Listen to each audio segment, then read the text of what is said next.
Hello again. My name is Sam Robinson. I am the Gnostic Syncretist, and this is the Gnostic Syncretist podcast. Thank you for joining us tonight.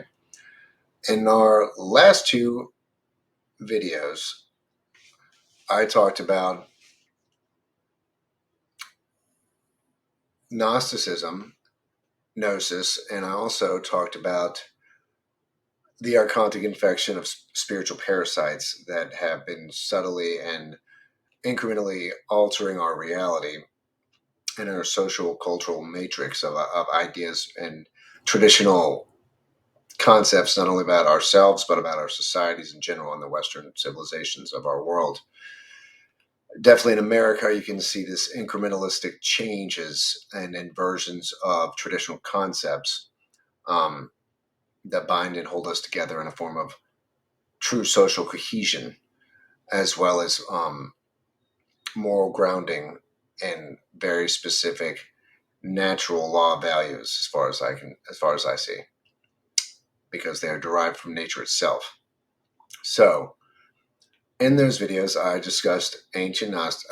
briefly discussed ancient Gnosticism and the idea of Gnosis, as well as the archons and how they relate to the tradition and to our current world system and societal changes we've seen in the last several decades.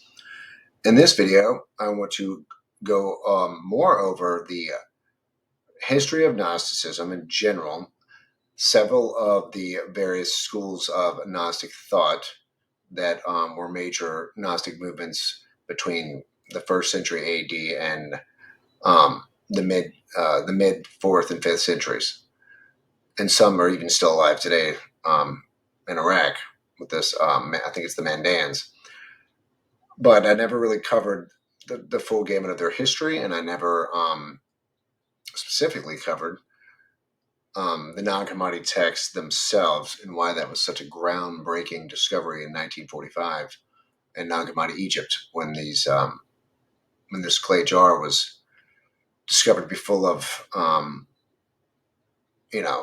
thousands of years old scrolls from Gnostic sects back in the day that were hidden there during probably the 4th century AD because they were undergoing subsequent persecution by Christians. So we'll begin with kind of a general history of Gnosticism, as much as one can do that, since there were a lot of disparate sects and different founders of different branches of the Gnostic movement, which is really more of a amalgamation and aggregation of various spiritual concepts from these different groups that became viewed in general as what's called today Gnosticism, though, and in some ways they absolutely drastically differed on certain topics, whether it was the place of Yaldabaoth, the place of the archons, who we were and how we relate to that being the Demiurge that they talk about, as well as the some cosmology diversions between certain branches. So it's very interesting stuff, actually, when you start to look into it. So the Gnostics were, largely mystical scholars and visionaries and psychics that formed into groups and organizations, generally around a specific individual like Valentinians, and created their own initiatory schools and orders, from which they came out with what you could call Gnostic canonical ideas for that specific group, say in the Valentinian group. How they differ in a large sense, because a lot of people will say they're Christians. They differ enormously from what's become Roman Catholicism and Protestant Christianity. They were nothing like them whatsoever. They cannot be more different in a lot of ways, besides acknowledging Jesus in a bunch of the texts as a spiritual emissary from the divine. They nowhere claim that he's also God. They nowhere claim that he is necessarily the chosen one here to bring us our salvation. They largely explained Jesus' role in some of these schools as an extremely and highly enlightened Son of God, as we are all sons of God and sons of the divine, who was able to disseminate and delineate the path of Gnosis to the followers of Gnosticism. He explained how you can become one with the divine through utilizing the process of Gnosis and spiritual discernment and training to acquire a sort of divine knowledge about reality through personal work and experience, through a layered gradation of internal changes within your own being, where you gain access to the latent potentials within the human being and the human spiritual soul, which is the process of Gnosis, or the path of Gnosis, as I explained in my last video. They believed in being able to directly discern and perceive and interact with the higher realms of reality, the higher worlds. In the occult, you would probably call that the astral planes, the etheric planes, and the mental planes. I don't know what they specifically would have called it in these various Gnostic branches, but they were adamantly opposed to the idea of direct revelation, as well as priestly intermediaries between you and the divine itself, which were and still are largely the common methods for engaging in religious practice. You either adhere to what you're taught by your church, synagogue, mosque, whatever, or your tradition, which has already been interpreted largely by some sort of priestly class that is ordained and charged with doing this, and whether on merit or not. And so then there's direct revelation, which some of these claim to have been directly revealed to by God himself, like Muhammad, like Jesus, and some other groups. But those two are the immediate ones that come to mind in the Abrahamic tradition, as well as Abraham, obviously, from the Judaic tradition from which they both stem. God revealed himself and spoke divine revelation to man specifically while on the physical plane of existence. And whether he spoke to him through a bush, through a vision, through whatever, he directly revealed himself. That's divinely revealed, religious gospel. Or there's the ones that interpret that divinely revealed religious gospel through the priestly caste system. The Gnostics were inherently opposed to these concepts, as were many of those in the ancient mystery schools.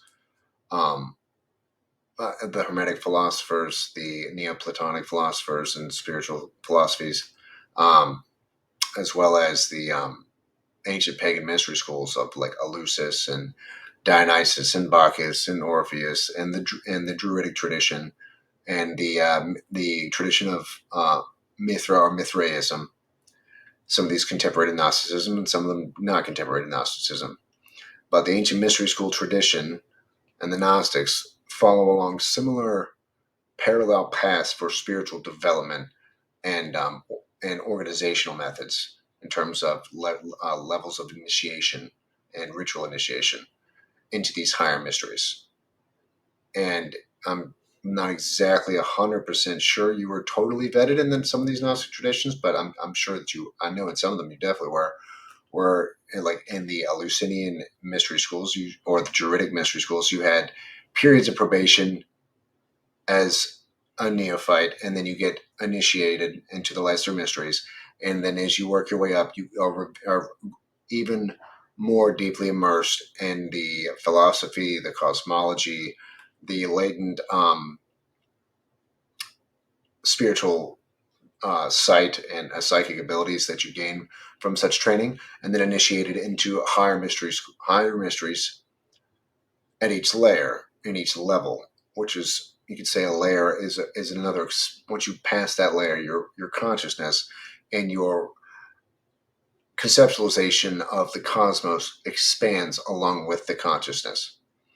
And so you have a greater understanding and greater knowledge directly of the actual laws of the cosmos and your place in it, and the different planes of existence between the material planes and those above. So you could be rolled up in the Eleusinian tradition to the lesser and the greater mysteries. But amongst those two, lesser and greater mysteries, there were multiple initiations, sometimes up to 7, sometimes up to 9. Some of these Gnostic schools did the exact same thing, where they would initiate you. And however, both definitely engaged in meditative and spiritual visionary practices and techniques, along with meditative practices, to enhance their spiritual perception and their access to higher forms of consciousness to perceive these different aspects of reality that were non-physical.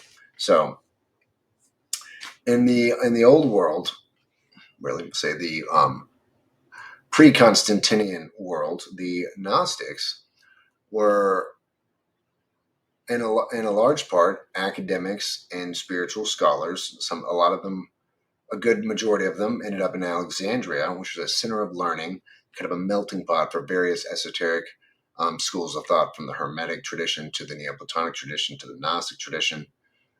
Even I think there's even some evidence for the Kabbalah in that time frame, and Alexandria, and they had unique. The Gnostics themselves had unique concepts about cosmology, human divinity, consciousness, the nature of God, psychospiritual psychology, and most specifically and unique to them, the nature of evil. And obviously, we've gone over some of that already in my previous videos when it relates to y'all about the Demiurge and the Archon infection from the Gnostic cosmology. They are let's just put it this way, some scholars of history and the mystery school traditions have claimed that the Hermetic school of thought can be somewhat attributed to the Gnostic groups from the 1st through the 4th century. And there's evidence for that, because when the Nag Hammadi texts were found in 1945, amongst those Gnostic texts were also some Hermetic texts as well that were also secreted away with those Gnostic ones. So there is definitely some evidence potentially to allude to the Gnostics as at least involved in the Hermetic schools of thought, if not necessarily the originator of those thoughts. Though, obviously we may never know who first created or founded the ideas related to Hermeticism or the Hermetica. But there's a lot of crossovers and cross parallels when it comes to those spiritual philosophies and the concepts about how manifestation and reality functions on the various planes. So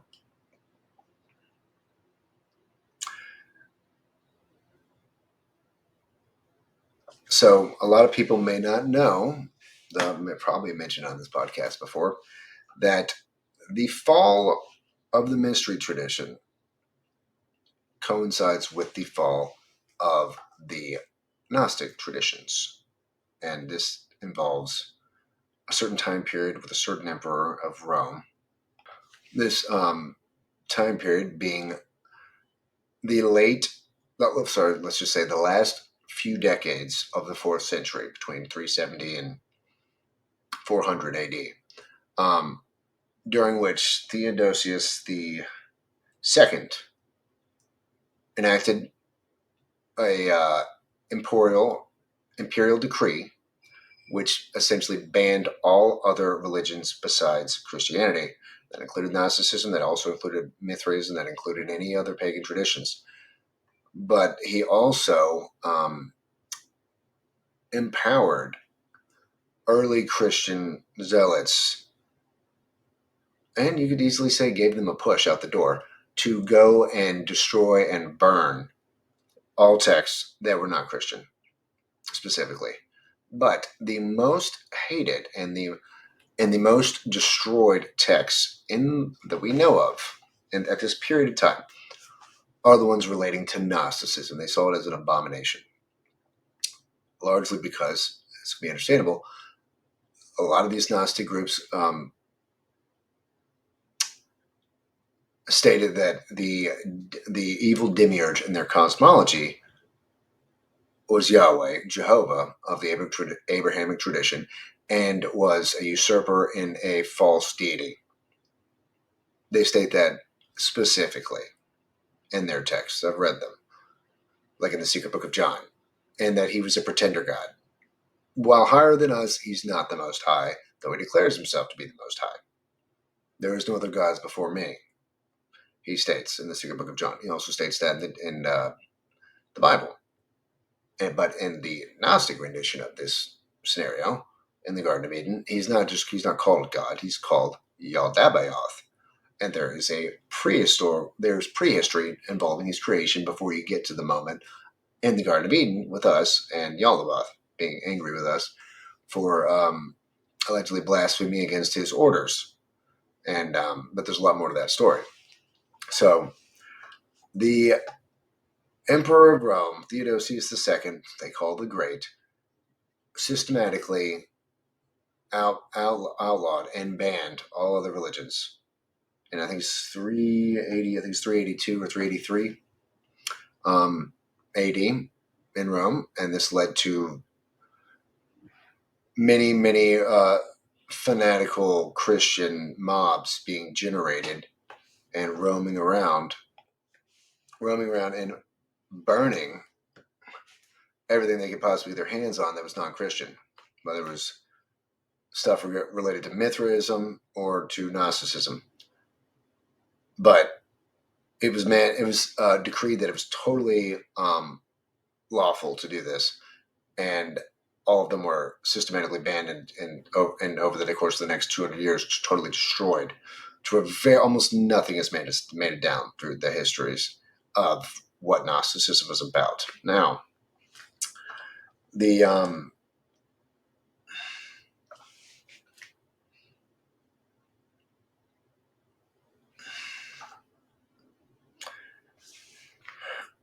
unfortunately, the history of Gnosticism as a whole concept is very difficult because, as I've stated previously, there are multiple sects of Gnosticism that sprung up around the world. And there was no singular entity or school from which they all originate, or from which originates a holistic conception of their ideas. They were numerous and varied, to say the least. And there were a variety of schools, though, that existed throughout different regions, but they include Persia, Egypt, Roman Italy, North Africa, Syria, Asia Minor, Palestine, and even also in parts of Asia. Most of these sects arose during the 1st, 2nd, 3rd centuries AD, such as the Valentinians under the Gnostic Valentinus, the Sethians, and the Manichaeans. Another less prominent but still pivotal group was the called the Mandaeans, also referred to as the Sabaeans. So these sects were greatly different in their spiritual thoughts, but most of them had some definitely very unique and profound original postulations and concepts about cosmology, duality and non-duality, the nature of consciousness itself, the prime mover or the primordial essence of reality, the unknowable, uncognizable absolute principle, specifically about the Abrahamic Deity Yahweh, Jehovah. They were the very first that I've ever seen to talk about the archons and the nature of spiritual parasites being intertwined with our physical plane of existence just above us on the lower dimensional planes. They call the archons and were emotional spiritual parasites. They are specifically the ones who talk about the archon material. They also talk much about the higher planes of existence. They explain and delineate what they see as the nature of man and his origins and creation. And though they differ in some of these schools as to how that occurred, which beings were involved, and what our purpose and mission was while we were here, they also differed on the nature of the what are called the aeons or ions, who were the divine hierarchy that administered and manifested our reality through the allocation of the primordial essences, different attributes to these aeons to do just that. So they were not totally in agreement existentially, cosmologically, philosophically, or necessarily on the nature of man or on Jesus. They disagreed on these things. So there arose a differentiated group of Gnostic sects and schools of thought throughout the Near East and around Rome, and even in Asia. So they all, however, sought spiritual knowledge through Gnosis, through the process of Gnosis, this directly perceiving of the divine itself through effort and through through the use of what they call the nous, N-O-U-S, the nous, which is almost like akin to a divine intellect or divine mind within yourself.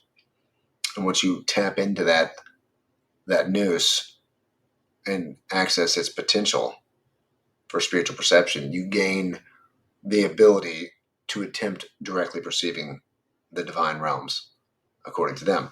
And I'd say also according to the occult mystery schools traditions of today. Others of them also engaged in extremely deep meditative practices, which resulted in them exhibiting what has been called by John Lash an ecstatic trance state, a state of tranced ecstasy to garner the knowledge and the information from these higher planes of existence, which is, I wouldn't say it's totally unique to the Gnostic school of thought, but it's probably the earliest one that I know of. This ecstatic trance state would enable these Gnostic initiates and adepts to not only interact with higher realms of reality, but also somewhat semi-invisible beings that were in the natural world as well, all around us, like elementals and elementariums and spirits of fire and air and water and earth, and allegedly even contact and lift the veil of Isis to communicate or commune with the Gaian, Sophian intelligence of the earth itself, which John Lash is referred to as the, what does he call it?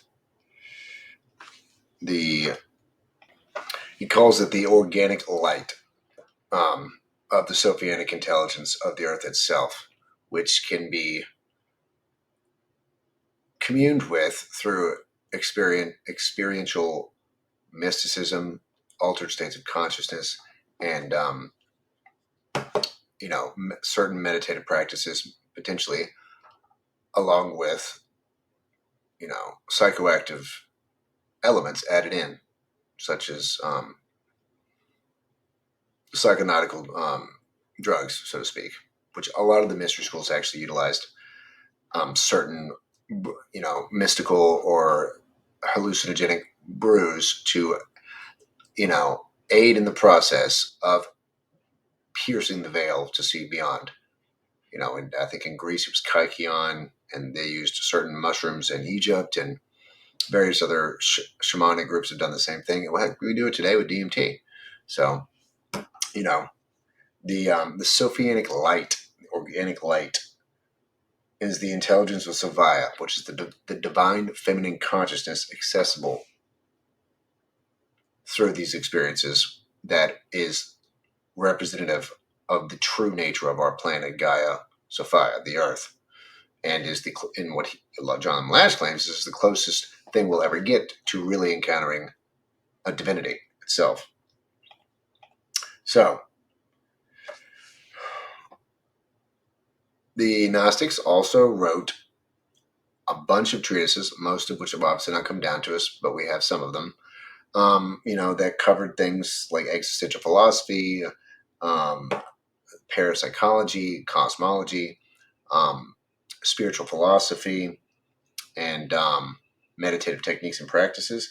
They were the first to talk about the aeons, and one of the first that we're aware of that promoted the doctrines of emanationism, which is also in the Kabbalah and Theosophy and Anthroposophy, and most of these esoteric traditions, specifically starting after Gnosticism, but also with Neoplatonism, which I think might have been, which came after that, or similar, almost contemporary to that time period. But even some claim Plato talked about emanationism, which is very different than creationism. It's a unique form of reality generation through emanations, which resolve and revolve around the being emanating them, on all the way down the chain to where everything is still within the actual being itself. We live and move and have our being within the deity, emanationism. And so, as far as I can tell, they may have been the first to refer to this doctrine of emanations. But the Kabbalah also talks about it, and we don't really know exactly how far back the Kabbalah goes. So, it's kind of a toss-up.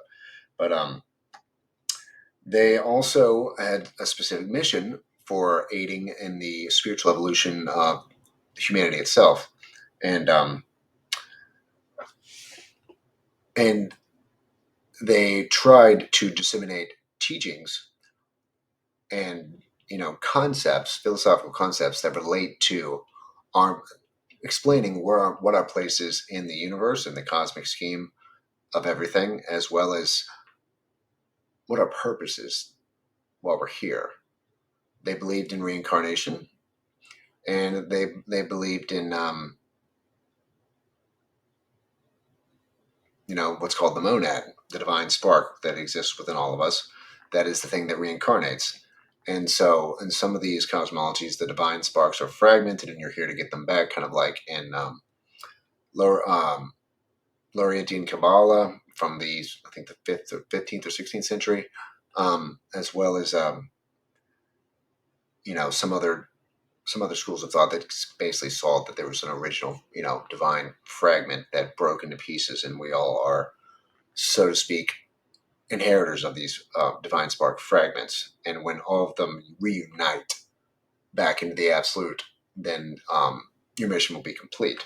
So that was one concept. Unfortunately, once Constantine converted and assumed a Christian standard for Rome, they descended to zealotry and ideological suppression started to begin very quickly and manifest, with radicalized mobs attacking all sorts of different religious schools in the streets within 40 or 50 years. And this warped dogmatic intolerance and insular mentality resulted in the total destruction of the mystery schools and the Gnostics and all of them, really. And they burned all the texts. And anything that was non-pagan. Sorry, I was wrong. It wasn't 383, it's 379. His anti-pagan ideological sentiment with his initiation and instigation of decrees to dismantle, rebuke, and outlaw all pagan groups. Theodosius the Great, they say. So he also decreed Nicene Christianity as the official state church of the Roman Empire. And once the violence broke out, he did nothing to stop it, halt it, or punish it whatsoever. So they rampaged with impunity. So one of the worst destructions that they instigated was the desecration of the Hellenistic temples of classical antiquity, such as the Temple of Apollo at Delphi and the Serapeum in Alexandria. And he ignored all these atrocities, and they went totally unchastised and unscathed and unpunished. So it only got worse, obviously. He dissolved the Order of the Vestal Virgins in Rome, and following this in 393, he banned the pagan rituals of the Olympics in Greece, even. He went that far. So he said that he decreed that all magistrates that did not enforce his new laws against polytheism, as he called it, be subject to criminal prosecution. Proceeding from there, he instituted the Theodosian decrees, which were a comprehensive attack on all non-Christians. They stipulated the removal of non-Nicene Christians from church office, enacted the closure of Roman temples, the confiscation of temple endowments, banned and punished the practices of taking auspices and magical rites and rituals, refused to restore the altar of victory in the Senate House, authorized the destruction of non-Christian holy objects and images, and issued his comprehensive laws that prohibited any form of non-Christian public religious customs after 393. He was extremely and especially intolerant of the Manichaean Gnostic order. So,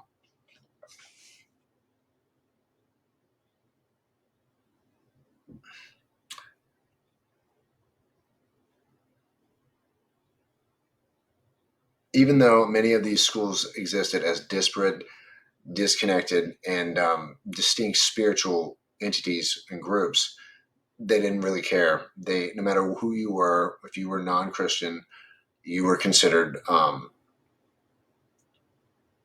for destruction, and you were attacked specifically.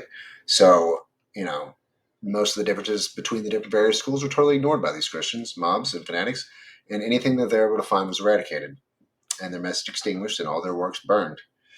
And obviously, after one of the most famous episodes, and I never miss reiterating it, was the death of Hypatia, a Gnostic academic scholar in the city of Alexandria, who was in I guess you say, spiritually philosophical feud with the local bishop of that area, Bishop of Alexandria, who sent his little henchman, Peter the Mad, who whipped up a group of a fanatical mob, a Christian mob, and they literally ripped her limb from limb in the streets, took seashells out of the ocean and scraped off every piece of her flesh, then pulverized the bones and threw her into the ocean.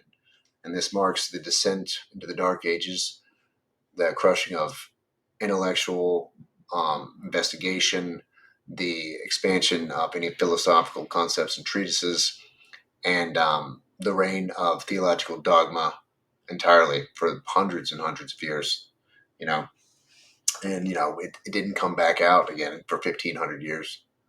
Well, 1,000 years, you could say, really. And so, but, they didn't wasn't all lost. We have the Nag Hammadi texts, and that will be the next thing I want to talk about.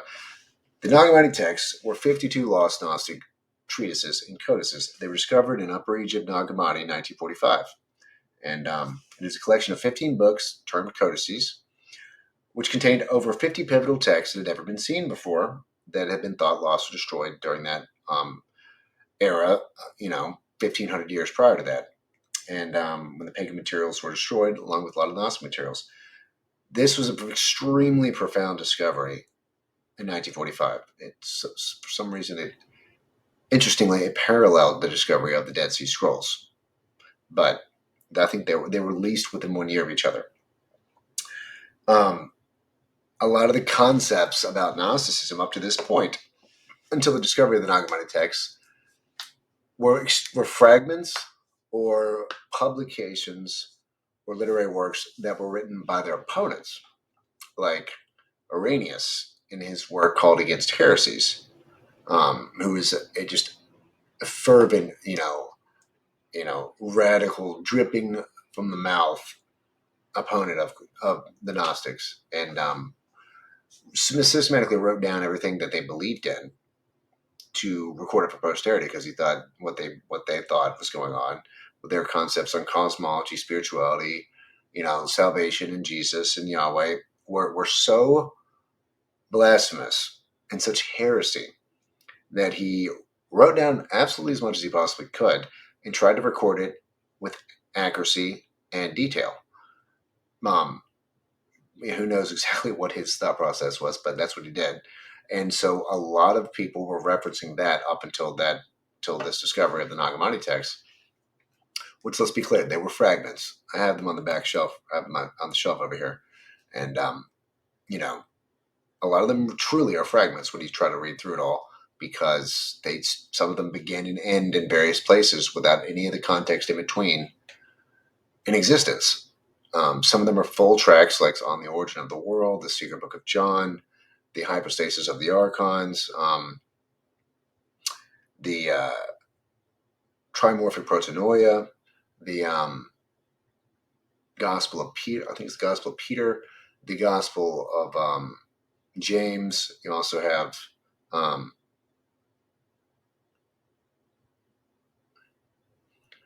many, many others, but those are definitely some of the ones I know for a fact are mostly intact. and they're extremely enlightening. Up until this time, you only had the works like Against Heresies, the Pistis Sophia, which is a tract found, and not much else. The Gnostics were totally destroyed, and most of it was gone. So it took a long time. I actually read a book recently. I'll get it off the shelf, actually.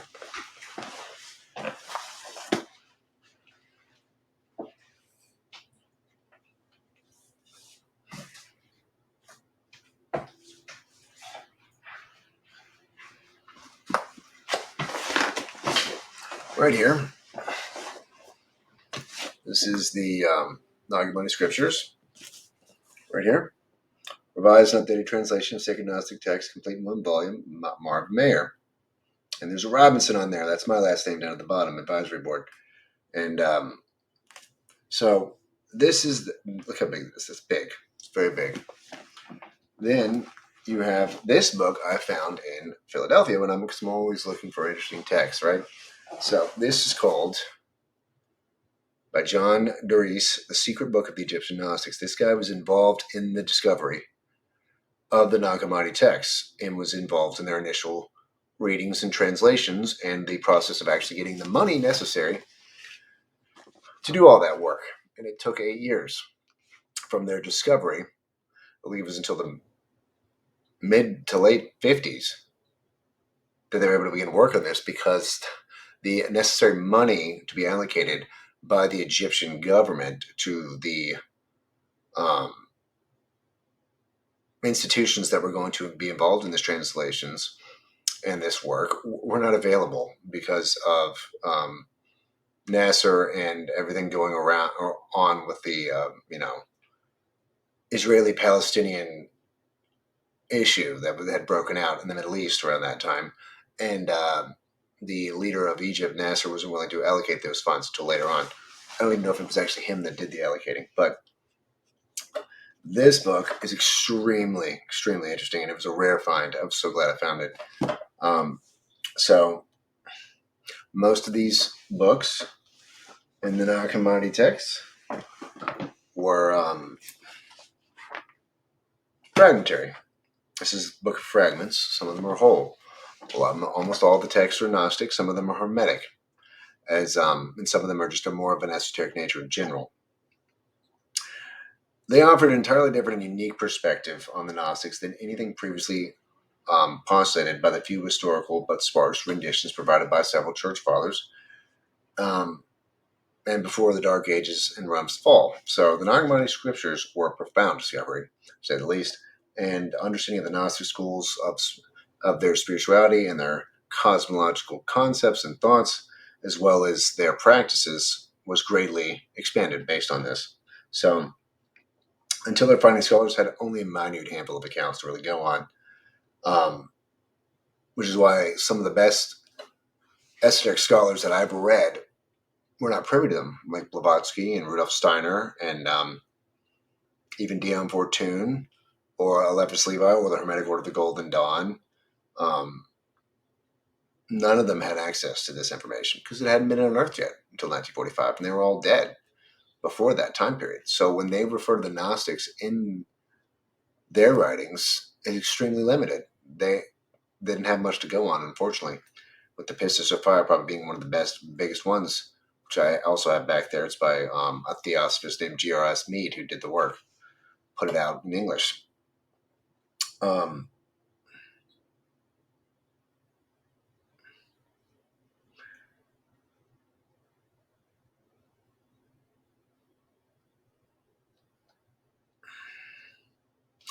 Even though they're basically an incomplete rendition of various Gnostic texts and codices and tractates, as they call them, and they remain fragmentary when you start trying to read this stuff, they're still the largest and most completely available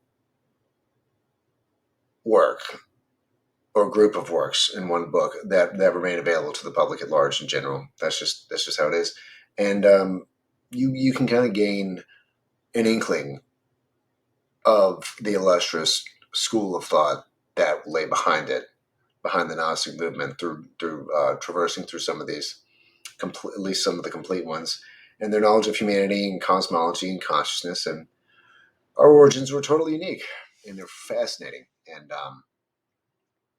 the Gnostics were, some would say, they were wiped out for a reason by Yahweh's minions, the archons, and their adherents through the Abrahamic traditions, because they were the biggest threat to their uniquely in error salvationist doctrine and concept of original sin, which doesn't exist in any of the pagan traditions, doesn't exist in any of the occult traditions, it doesn't exist in Gnosticism.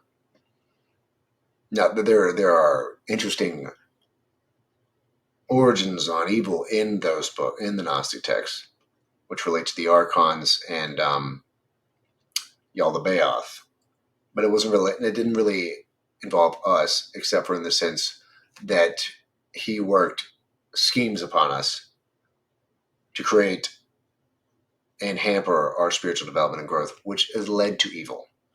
But it wasn't original to us. It wasn't some sort of original sin that we created. It was Yahweh's original sin, not ours. We were simply a newly born divine child who had really no inkling of what was going on and was, manipulated and utilized by the archontic being Yaldabaoth to gain advantage and our spiritual energy, our lush, according to a lot of the Gnostics. Not all of them think that exactly, though. So I do want to go into that briefly before our next video. So here's some of the unique works right here. You have the Gospel of Truth, the Treatise of the Resurrection, the Tripart Tractate, the Eugenesis the Blessed, the Second Treatise of the Great Set, the Teachings of Sylvanus, the Testimony of Truth, the Apocrypha of John, the Hypostasis of the Archons, the Apocalypse of Adam, the Origins of the World, the Paraphrase of Sheth. You also have the Apocalypse of Peter, the Letter of Peter to Philip, the Acts of Peter, and the 12 Apostles, the First Apocalypse of James, the Second Apocalypse of James, the Apocalypse of Paul. Lastly, you have writings corresponding to sayings attributed to Jesus and some of his life incidents, including the Dialogue of the Savior, the Book of Thomas the Contender, the Gospel of Thomas, the Gospel of Philip, and the Apocrypha of James, like I said earlier. So there is a breakdown of some of the major and unique literary tracts that were found within these Nag Hammadi texts and the discovery of them. So it was all very interesting, especially reading the Egyptian book, the Secret Book of the Egyptian Gnostics, one of the guys involved in it, in the finding and first translating these texts for the very first time. By the time I wrote that book in the 60s, I think most of the others were dead and gone, but he was still around. So there are several significant traditions. There's Valentinian Gnosticism, and it was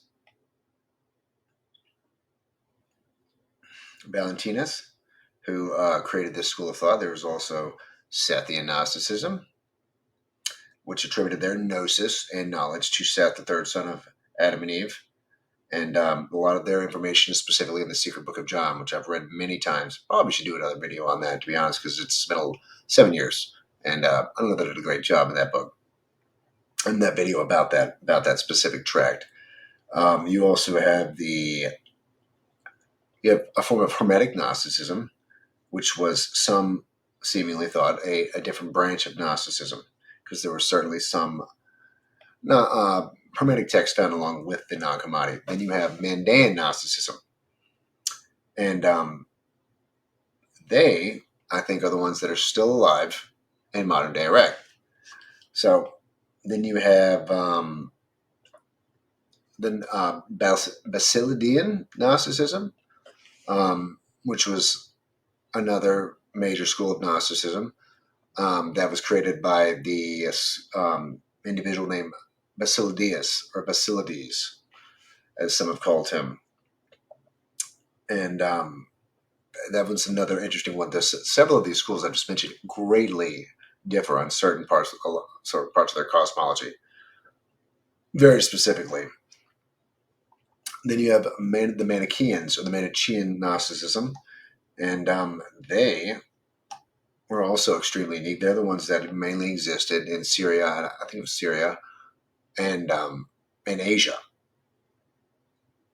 So those are the schools of thought that I'm going to go into in my next video because they're very different. So it's going to be very interesting and enjoyable to explain Valentinian and Basilidian, Mandaean or Sabian, and the Manichaean forms of Gnostic cosmology in our next and upcoming videos, and also go into their history and their different types of